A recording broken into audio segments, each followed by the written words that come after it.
I started building my own company around 9 years ago, and I'll tell you a little bit about my story as we get started. So I've been in marketing for around 18 years. I started on the agency side, then had a chance to work at a couple of big tech companies like Sony and Microsoft. But I've had an opportunity to work at Kobo, the e-reader company out of Liberty Village.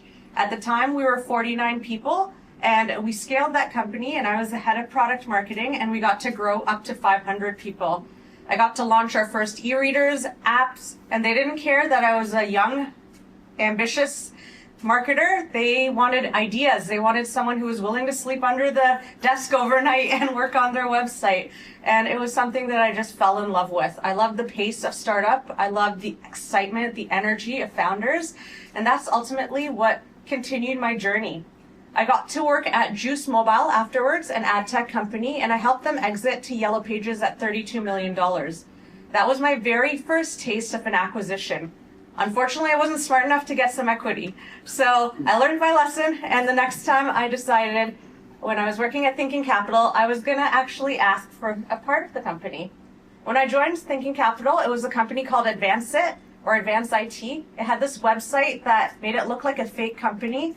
And I'm like, should I even join this place? Like, is it a real company? After I went to Montreal, I saw their 200-person sales team. And they're like, we need marketing to start to make sales more effective. And so they gave me 6 people and a little budget. And within 6 months, we were outperforming that 200-person sales team leveraging digital marketing. So with that, I learned there's a little bit of a formula to building up this marketing team. There's certain things that are really important. We're going to chat through some of those today. Another thing that I learned there is that scale matters. And so there are a lot of tricks that we can do with that one-to-many opportunities so you can scale and grow more effectively with limited budget. Because again, I didn't have the budget of the 200-person sales team. Thinking Capital eventually acquired by Purpose Financial for around $200 million, and I was smart to get a piece of that one. After that, I worked at Benecade Health Benefits Solution, and it was the insurance company. And they wanted to build a digital broker solution where brokers could create custom insurance for their people. And so I helped them build that out, and again, they got acquired by Green Shield eventually for $300 million. At that point, I realized I had a little bit of a formula, and I decided I'm going to take a risk and build my own business like many of you founders. Taking that leap is kind of scary, right? You have a regular salary. I had a marketing salary, and so it took me around 6 months to build up that confidence, but eventually I felt that I could do it, and I started Roshni Marketing. The company's been through many different evolutions, and right now what we do is we offer fractional CMO work for growing companies. Basically, it's a marketing leader on demand. Growing companies don't need 40 hours of strategy a week, but having someone who knows just a little bit about what you're doing and has industry expertise can help you scale a lot faster. And we can also help you build marketing inside your company as opposed to being an agency. And if you're leveraging an agency, all that important knowledge is in that company. I also teach startup marketing at York University's master's program, where I'm working with a lot of growing students. It's also my pipeline for young talent. I also am an entrepreneur in residence at a number of accelerators and incubators across Toronto, like Venture Lab, Tree Frog, and Brampton Venture Zone. I know I met someone who heard me speak earlier this morning, so hopefully I'll keep you entertained again. And I'm also an angel investor, so I put my money where my mouth is, and I believe in investing in businesses. You can find some of my articles on the Forbes Communication Council or on Forbes.com. So we're going to copy and follow a lot of different topics. So 3 topics for the day. Our first topic is branding. When you all think of branding, you probably think of a logo. What type of font, what colors, right? The TD couch, for example. But branding is so much more than just your logo, your colors, and your fonts. Branding is really understanding and connecting with your customers. It's having a tone of voice that is relatable, that people can feel that you're a human being. Most customers want to buy from people. They don't want to buy from companies. That's why influencers work. That's why recommendations and testimonials work, because you're buying from another human being. And so if we can leverage our brand and come across as more personal, that really helps us drive more sales and business.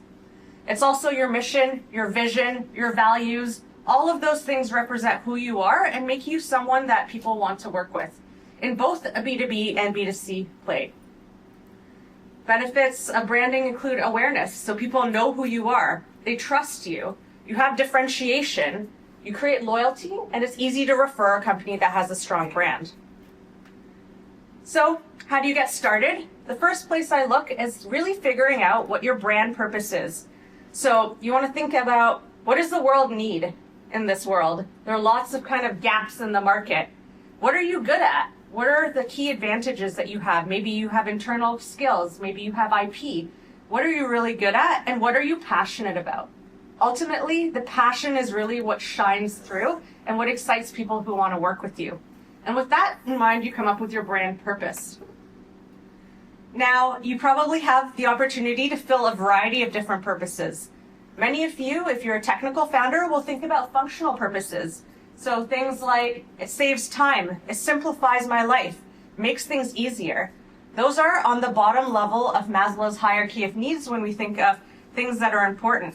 If you're able to also mix some of those functional benefits with emotional, life-changing, and social impact benefits, you're then able to really connect with people. So for example, when we think of Peloton, you could just buy a $500 stationary bike from Walmart, or you can buy the $1,000 Peloton. People buy Peloton for the brand value and to say, I have a Peloton. But Peloton also has a community. You have an app where you can go on and you can get these special classes. So ultimately, when you're thinking about your values, that's something that's a little bit more sticky than just a bike that helps you get fit at home. Then you have apps that also help you with, for example, self-actualization. If any of you have tried Headspace, it's an app that helps you with meditation and getting yourself in the right zone. Again, they're saying that they can actually make you better. And by improving yourself, that's a really sticky value. And then things that provide social impact. There's a tool called Funder that allows you to invest up to as little as $250 into a company and become a shareholder. And so here they're trying to say that you can make a social impact and a difference. And that's even stickier for people. So coming up with your optimal mix of values really allows you to be different and be unique and also attract the right kinds of customers. With that in mind, you'll also want to think about, what does your business stand for? And I'll also share the slides with the team so that they can send it out to all of you afterwards, because there's probably a ton of words here that you can't read. But you want to think, what do you stand for as a company? As a founder, this might also reflect yourself. So for my business at Prosh Marketing, kindness is one of our #1 values, being good to other human beings. What does that include? It includes giving stuff for free. I do tons of free consults. I speak at events for free. And that's part of me sharing my knowledge because I genuinely love what we do and I want to help people. Optimism is another one. I mean, I'm a pretty optimistic person. I also know that startups are going through a lot. And so being that optimistic guiding light, I can help you kind of navigate the challenging times. And it's also a personal value of mine. So you want to come up with maybe 3 to 6 of these brand values that you really resonate with and think about your target audience. So when you're thinking about your target audience, you want to think, what would resonate with them? What kind of person would they want to work with? Even on the B2B side, a lot of people think this is only applicable to B2C companies, but on the B2B side, you're selling to a human being. That buyer might have had a hard day, might be in a very stressful role. So for you to actually help them and feel something can be very useful. And so you want to think about not only their demographics, like their age and their location. And in these days, those demographics are actually very fluid. There are a lot of elderly people who are very familiar with the internet and who have smartphones, right? And even gender roles in our market is very fluid. So really relying on demographics isn't a great thing. It can give you some knowledge, like urban versus rural, they behave differently for sure, but it's harder. So I would really focus on psychographics and thinking about things that bridge people together from their behavior perspective. So do they love sports? Are they really interested in the arts? Are they dog lovers? That kind of stuff can be more powerful to group people together than demographics. With them in mind, you want to build out your brand identity. And so there are 8 different brand archetypes here, and we'll go through them really high level, but realistically, you could be like Dove, the innocent, that helps you kind of feel safe with someone. You could be like BBC, the sage. The sage is the wise guider. At Prosh, because we provide consulting services, that is a big part of who we are. We're wise, we've had experience, and we like to share our knowledge with others. You could be like North Face, the explorer, helping people find freedom. Or like Harley Davidson, the outlaw, who helps you just feel free on that bike riding in the wind. You could be like Disney, a magician, that enables you to kind of imagine things and live a whole new world. Or be like Nike, that allows you to be a master. Everyone's an athlete, you just have to put on your shoes, right? So you can see here, certain brands also might fall into other areas. Godiva is an example of a lover brand that allows you to gift things, so you have that intimacy. You've got Old Spice, who's a little bit funny, so they're the jester. So they bring you fun, happiness. You have IKEA, that's the everyday person that is just accessible to everyone, so you feel like you belong to that community. Or UNICEF, that's a caregiver, so they're very helpful. Or Boss, that's the ruler, they've got control. Or Apple, that's the creator that innovates. So when you're looking at this, you're probably thinking, my brand falls into probably a couple of different categories. That's perfectly fine. Brands, like humans, are complex characters, so you don't neatly have to fall into one of these boxes. In fact, most companies fall 70% into one, 30% into another, and that's perfectly okay. So if you identify with a couple of these, that unique mix makes you that unique personality. Because again, if you're just one, then there are lots of others that are exactly the same. But if you're a mix of three of those different ones, it's hard for someone else in your category to have that same effect. You'll also, based on that, want to determine your brand personality. This shows through in like the tone of voice you have. So what words do you use? For example, are you smart or are you more easygoing? Are you casual or very formal? Are you rugged or are you very classy and sophisticated? So there are different brand personality aspects. These are Acker's brand personalities. But sometimes I find that these kind of fit you into a box. When I work with clients, I love to think about a chair. So if you were a chair, what type of chair would you be? For example, would you be a dentist chair? And dentist chair can be taken in different ways. Like we help you get better when you're not feeling well. Or it could be a really painful chair and you're there for a painful situation and you make that painful situation a bit better. Are you a sofa? Many people can join on a sofa. You like to put your arm around someone on a sofa. You're a community builder and you bring people together. So I like to start with something a little bit more abstract because this gives you more places to go. But again, if you like the formula and structure, you could go back to the previous slide and go to any of those 5 brand personality traits. So if you're thinking about here, just maybe take a quick second. What chair would you be and why? And use some of those descriptors to figure out your brand personality. You might also think like, if I were a car, what kind of car brand would I be? Or if I were a celebrity, like would I be a James Bond? Or would I be, a Dora the Explorer? Right? 2 different personalities. They're going to talk to their customers in completely different ways. And again, that's what relates to customers, and that's how you can create that emotional connection with them. You'll want to put this all together in a brand identity canvas. This is basically a document that you can share across anyone who's working on your marketing stuff. This includes things like what your brand essence is, characteristics, tone of voice, messaging, colors, etc. And this way you can be consistent. Consistency is key, and ultimately that allows people to remember your brand over time. So a quick case study, I worked with a company called Foxquill. They're an insurtech company selling business insurance. When you do insurance, the idea of insurance is you bring people together for group savings. Everyone pools in their premiums, and then if one person gets sick, out of that whole premium pool, people are getting their money. So the idea of community actually is very innate to an insurance company. So we wanted a brand all around community. We also thought that when you bring people together, if you share together, you save together. So we like the idea of saving, and we had this little coupon look. So you can see over here, our little edges had these coupon cutout looks. We didn't want to make it too obvious to look too cheap, but again, that was kind of our look. We had an entrepreneur summit where we brought people together, again, a community aspect, and we had a community cup during COVID to have a celebration of what people were doing in the community.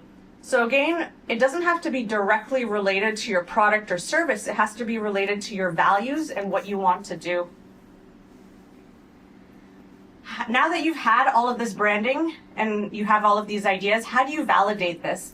It's really important to test this in market and see what do your customers actually think. You could create the most amazing brand inside your four walls, but now you talk to someone and they're like, I don't know if I resonate with that. I would never work with that kind of company. So some of the tools that I use are things like respondent.ai or userinterviews.com. You can get both B2B and B2C buyers for between 75 and 150 US dollars an hour and interview them. So you can find, for example, I'm working on a company that is looking for CIOs. I don't have very many CIOs in my network. So I go over here, I create a screening profile, and I was able to interview 5 CIOs and see what are their top challenges, needs, how do they react to my brand, for example. Now, you've only interviewed 5 people. How do you make sure those 5 people really make mass, right? And so there are tools like Pollfish. Pollfish will allow you to assemble a panel of people within your target market. Again, be very clear on your screeners, and then use that to create a survey. It's about $1 per question per user. So if you have 3 questions and you want to interview 300 people, that's $300. So it's fairly affordable. That's in US dollars though, unfortunately. So to wrap up branding before we get to our next topic, we've got thinking about things like international markets. When I worked at Kobo, one of the e-reader brands we had, we translated it into Dutch, and Netherlands was one of our top markets. And we found out that was the name of a toilet paper brand. So you want to check, what does it sound like? What does it look like in international markets? You want to make sure it's easy to say. So how do you say the word? Like if it's too complicated to read, it's going to be hard for customers. You want to make sure it's trademark free. You don't need a lawyer for this. WIPO, W-I-P-O, has a global trademark database where you can type it in and see, is there a trademark already? You want to make sure your logo is easy to identify. Maybe think about color theory. For example, blue makes people calm. Green is very forward thinking about money. There's purple, that's royalty. Yellow, that's optimism. So think about the colors as well. Also think about a logo that can be placed on images, because you'll have to place it on an image, and something that can flex between black and white and color. And again, think about who would your customers ultimately want to work with. Now we'll move on to startup challenges. So having worked with a number of different startups, there are a ton of different challenges. One is, how do you actually pick your focus? And so there's this book called Traction, How Any Startup Can Achieve Explosive Customer Growth. And the idea is, how do you pick between all of the 19 marketing channels? There's so many marketing channels, you probably only have time to do 3. So you want to brainstorm ideas in each of these channels, pick your top ones based on which ones you think will perform best, test the channels that will work, and then focus on repeating business and repeating marketing activities in those channels. So you're always testing and learning. Think about it as a sports team. You bring 19 players to the field. You're only going to play maybe 3 or 6 players based on the size of the field. And maybe that player's having a bad day, so you're going to bench them for now, and you bring in the other player. And if they perform well, then you're going to keep them on. If not, you'll circle them out. So the test and learn philosophy is really important. Another big challenge I always see with startups is, how do I balance the need to brand build with my need to make money now? So performance marketing versus brand marketing. McKinsey has a really great article about this, and it's really telling that in approximately 2 to 3 years, if you only focus on conversion marketing, your marketing economics are going to be so bad that it doesn't even make sense anymore. It won't be profitable. You have to invest in branding. Now, you need revenue and you need money now just to survive as a startup. So my suggestion is a minimum of 20% of your time and effort should be spent on the brand side so that you're building that long-term top of funnel. Because eventually you'll get to all of the people who've already heard about you and you've tried to market them for years and they haven't converted, and continuing to try to keep those people interested and motivated is more and more expensive. Whereas if you're always filling the top of your funnel, you have new people to market to, and they're more cost effective. The next idea that I've had challenges with is, how do I resource my startup marketing team? Most of the time we start with a coordinator or intern. There are many student programs that provide free interns. And then maybe you have an outsourced team. You might also have a chief marketing officer who can help you figure out your marketing capabilities, or a fractional CMO, again, a part-time marketing leader helping direct that intern. That's pre-seed. Once you get to seed, you need to scale. Maybe you have now a marketing manager, so that intern is now promoted. You've invested time and effort in this junior person. They now know the business, you promote them, and then maybe you still have an outsourced agency doing some other stuff. And then finally, when you're ready to grow and you're ready to scale, maybe Series A, you've got a growth marketing manager, a product marketing manager, maybe a brand manager, but you can maybe combine that with your marketing or your content manager, and then a marketing ops manager. Another challenge I see is, when do I launch? A lot of you are building products and you're trying to figure out what is the optimal time to go to market. So think about product readiness. If the product is not great in its key features, you'll lose around 30% of sales, lifetime sales, if you don't launch at the right time.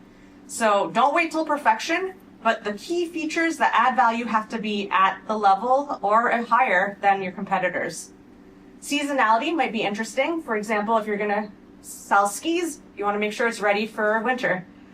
Special events might be interesting. If you're launching hardware, consumer electronics shows when everyone talks about hardware launches in January. So thinking about special events, and also thinking about the competition. Now, how do you know your competition is going to launch something? You can watch their website. You can start to see, maybe they have like, we're getting ready for this, or we have a special announcement. Look at their social media. Follow their employees. Maybe their employees might be saying, hey, I'm building something. So lots of ways for you to think about that. And finally, we get to AI opportunities. I could go on for over 2 hours on this, so I'm just going to give you my top ones here. The first, obviously, you've heard of content marketing through ChatGPT, Gemini, etc. So the Wall Street Journal gave a really great article on the top uses for certain ones. My personal favorite is Claude. I love kind of the way that it writes, and I find it writes in a very sophisticated way. But always remember that if your competitor is using the same program and probably putting in the same prompt, you're both going to have exactly identical websites. So use your human eye to rewrite it, or make sure it's different. So there are a lot of different uses for these different programs that you can leverage. Then, how do you create images?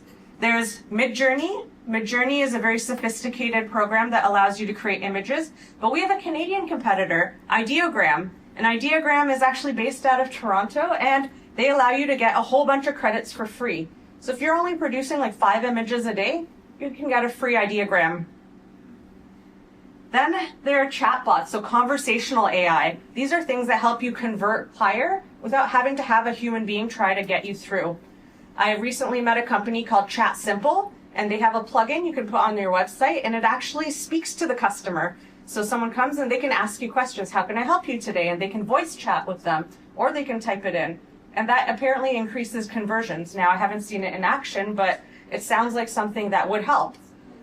You also have custom AI chatbots like Balsamic, or you have Bloomreach.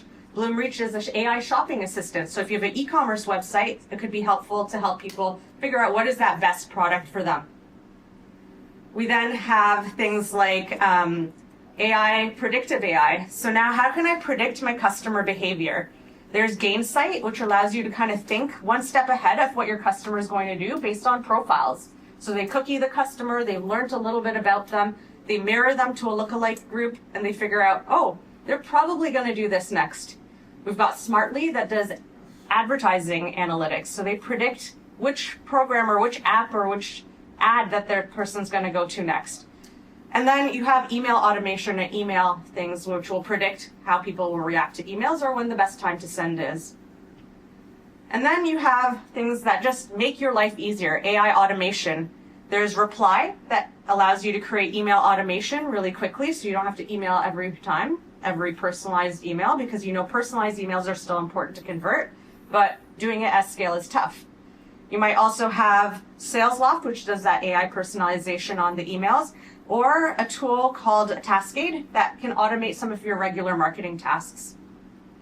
And finally, one of my favorite things is, if you're not a video person, but you've all heard that you need to be on LinkedIn and put some video on, there's HeyGen or Synthesia. They take 2 minutes of you, and you can get all dressed up, so you only have to get dressed up for 2 minutes, and they now create a digital avatar for you.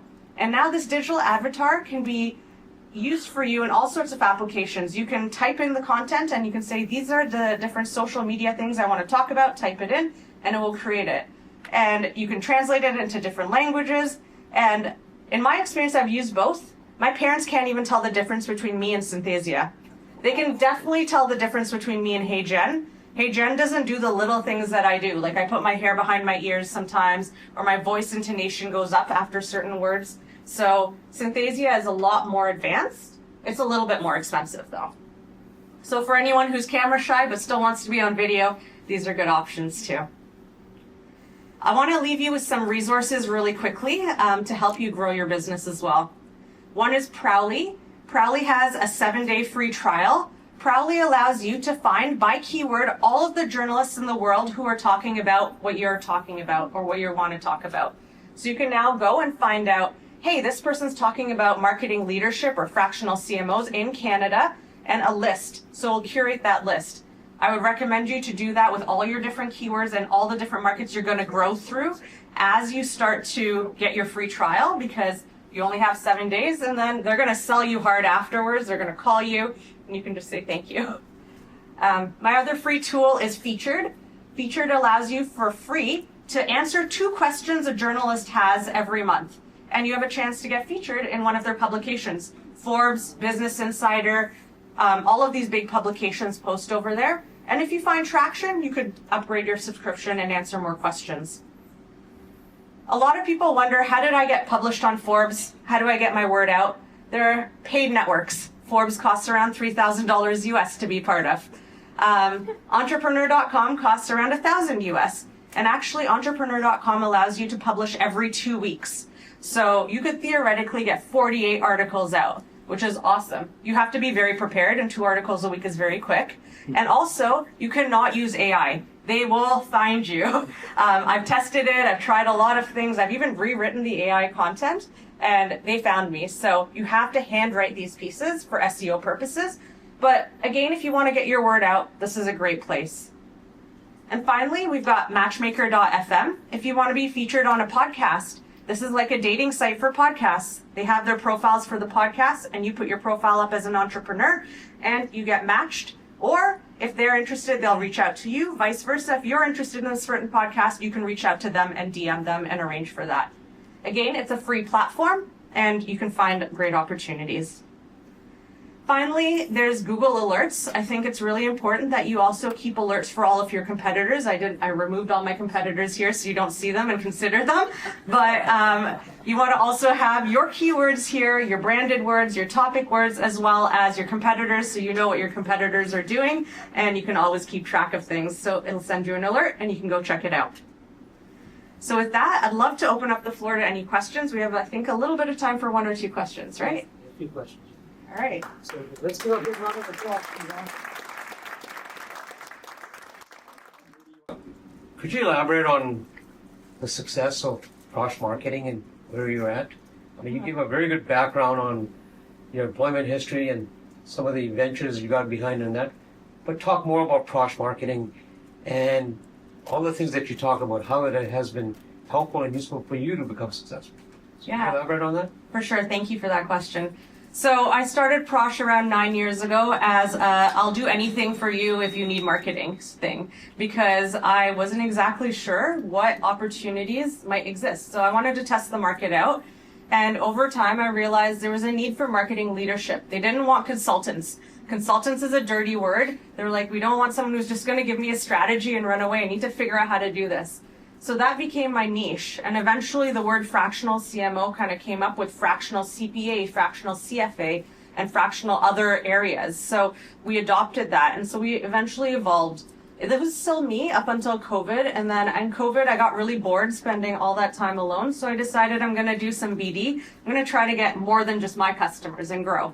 And I guess it worked better than I thought it would work, and we exploded. So we went from me to 20 fractional CMOs. And now we're at 120 fractional CMOs across Canada and US. The key things I found for growth were creating that brand and that personal connection. I don't necessarily see my customers as customers. I care about them as human beings. I want them to succeed. I am super passionate about their success. Even if I'm not on the account, I look at my fractional CMO's works and I want to make sure that they have my knowledge. Another thing that has worked is not selling hard, not selling first. Being helpful first. I can offer you all of these free resources, and that's usually my intro email. It's not like, hi, I'm Roshni, I'd like to sell you fractional CMO services. All of these things I can help you with. Once I become a valued person of someone's network, then they think about me when they need that marketing help. So that's, again, part of my brand values, part of what makes me kind of unique and special, and also why people would want to work with me. And then the last bit is going back to the startup marketing challenges. I invest a ton of my time on the brand building side.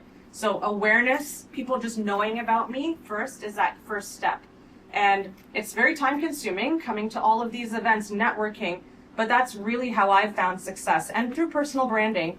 You might also think that, okay, I must be a super outgoing extrovert to be speaking in front of all of you. I'm actually an introvert. Personally, like, public speaking is maybe not my favorite thing to do, but I got used to it over time, and I'm just having conversations with friends.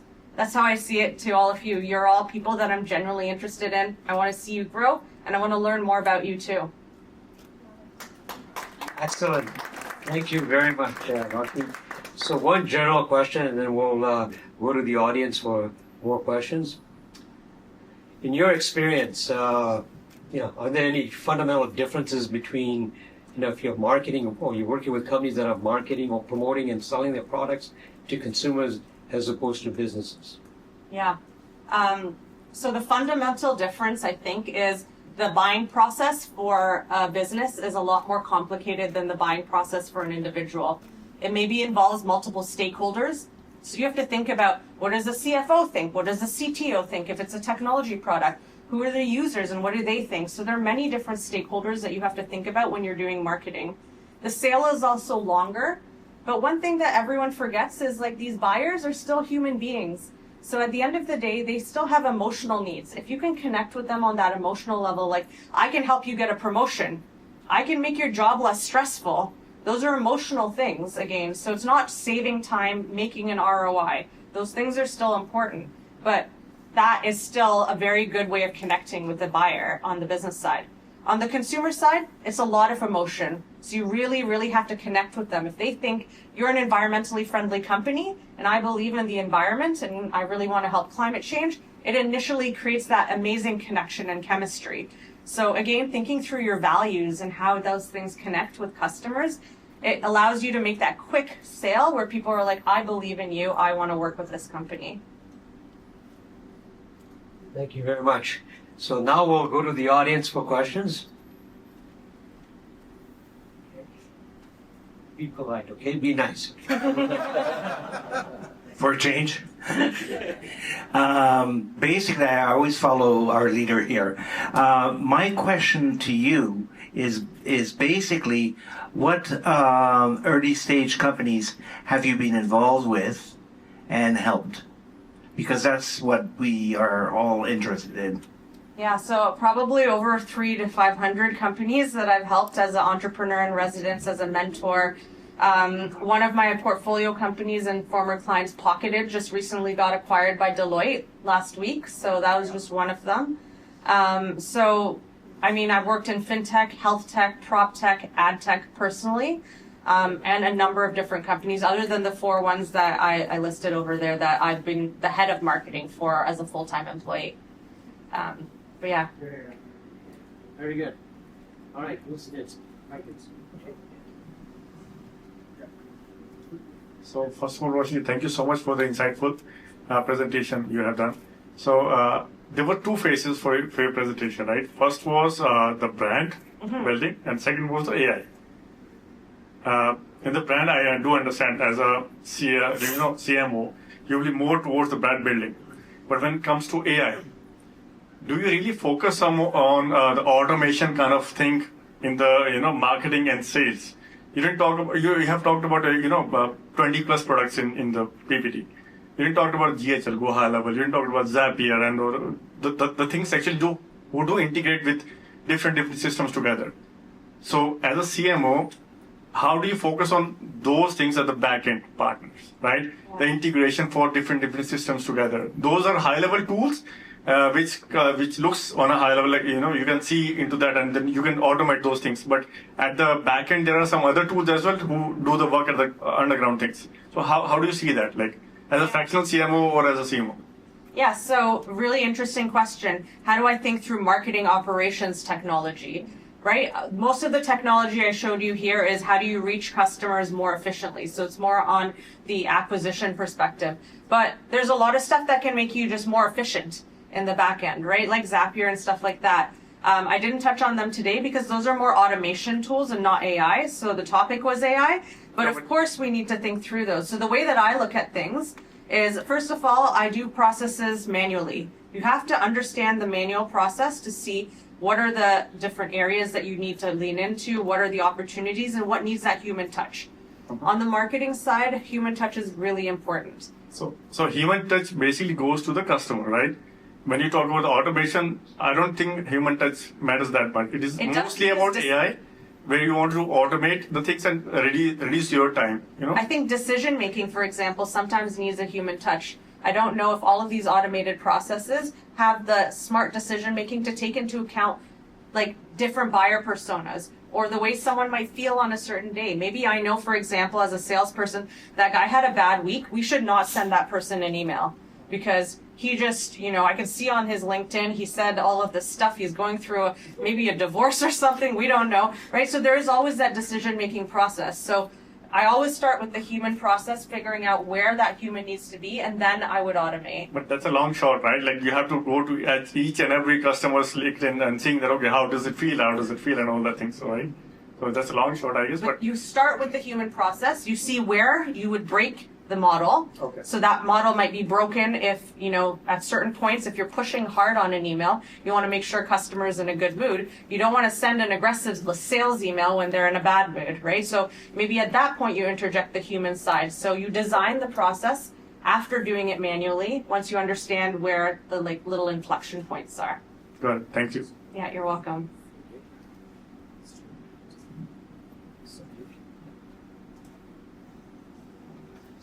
Hey Roshni, hi. Thanks for the great presentation. My question is that you spoke about pre-seed and in early stage startups.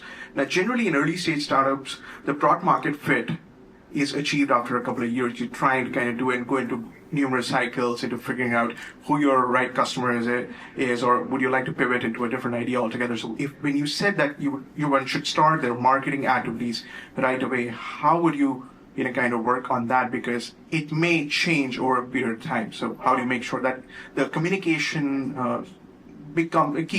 is consistent or seamlessly changes over? Mm-hmm. So great question. I think companies evolve over time, and even brands evolve over time. We can think of Tesla. We used to think that was super cool. Now today we might have a different opinion, right? So again, the markets change, customers are changing on a regular basis. Making sure your brand is fresh and relating to your customers is something that you always have to keep up. I recently redid our website. Our website, when we first launched, was very cheap looking. It was done on purpose. I didn't want us to look too expensive because I didn't want to deter startups. Over time, we've started to see more complex competitors in the space. Bigger companies kind of getting in there. So we've now rebranded to look a lot more business professional, more clean, and a little bit more high end. Not to say that we don't offer services to pre-seed. So it's always something that evolves, but the evolution has to have a story. So when you're moving from customer group A to customer group B, there needs to be a reason, there needs to be a story. And this is where your brand narrative comes into play. So we're seeing an opportunity over here for these people who really need our help and we want to grow. So this is where we're growing to. And so you want to communicate that across all your channels, maybe social, maybe your website, etc. Maybe there's a letter from the CEO saying, we love these customers, but we see the opportunity over here for these people. We're not going to abandon you, our initial people who believed in us, but you're growing. And people understand that companies grow and evolve, but it's being transparent.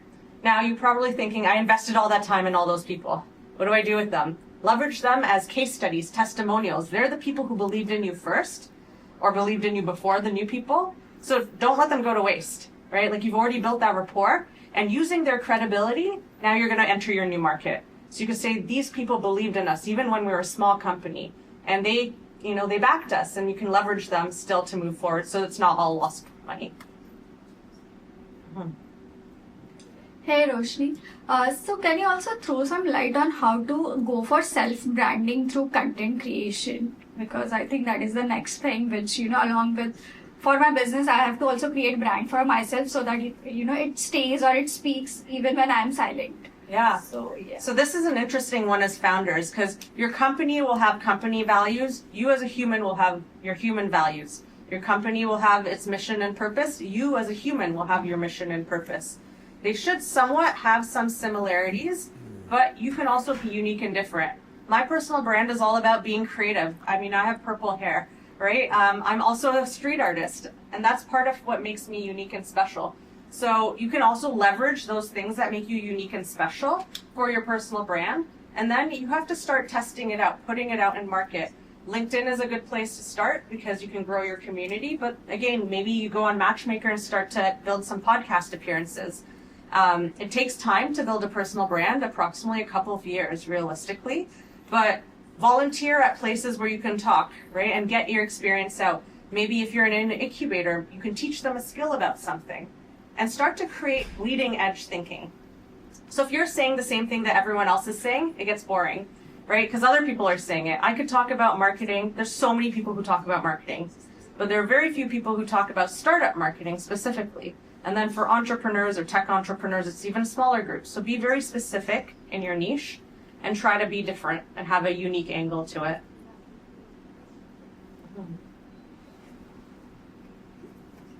Any other questions? I'm really interested in your slides.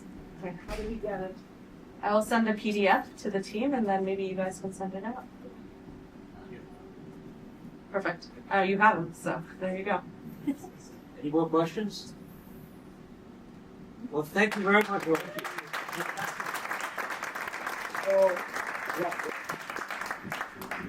Roshni, thank you very much. And Roshni's going to be here as well. In true entrepreneurial spirit, I ran into a gentleman